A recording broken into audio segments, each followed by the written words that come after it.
आपण आत्ता आहोत सांगलीच्या स्टेशन रोडवरती. स्टेशन रोडवरती हा जो रोड आहे, या रोडवरतीच हे नव्यानं हॉटमिक्स करण्याचं काम चाललेलं आहे. हे काम चांगल्या पद्धतीने चालू आहे, त्याच्याबद्दल काही दुमत नाही आहे. पण या ठिकाणी आपण बघतो याच्यावरती जी माती आहे, ही माती फक्त लोटून घेतली जाते, पण त्याच्या खाली जी माती आहे, जो चढ आहे, ती माती काढली जात नाही आहे. आता या ठिकाणी लोटून घेतलं आहे, पण याच्या खाली माती आहे. जर का माती वरची लोटा लागलेली आहेत, पण याच्या खाली बघा ही पूर्ण माती आहे परत. तर ही माती जी मी आत्ता बघतोय बघा, ही माती आहे, ही लोटून घेतलं. हे ढीग लावलेले आहेत, या पण मावशी इकडं ढीग लावायला लागलेत, पण ही माती काढत नाही आहेत. त्या मातीवर मारणार की काय माहिती नाही.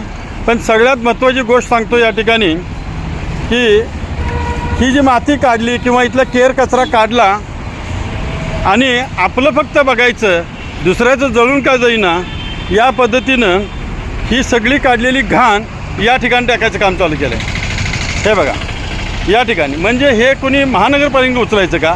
महानगरपालिकेला एवढंच काम आहे का? हे डायरेक्ट इकडून भरायला लागलेत लोक आणि डायरेक्ट आणून इथं टाकायला लागलेत. ही एक सार्वजनिक मालमत्ता आहे, ही बंद अवस्थेत आहे. म्हणून काय झालं, इथं आणून टाकायची का घाण? तर संबंधित कॉन्ट्रॅक्टरला मी रोज एक नवीन विषयाच्या माध्यमातून विनंती करतो की ही जी घाण टाकलेली तुम्हाला काढावीच लागेल. आणि ज्या ठिकाणी माती आहे, ही माती पूर्ण काढावी लागेल.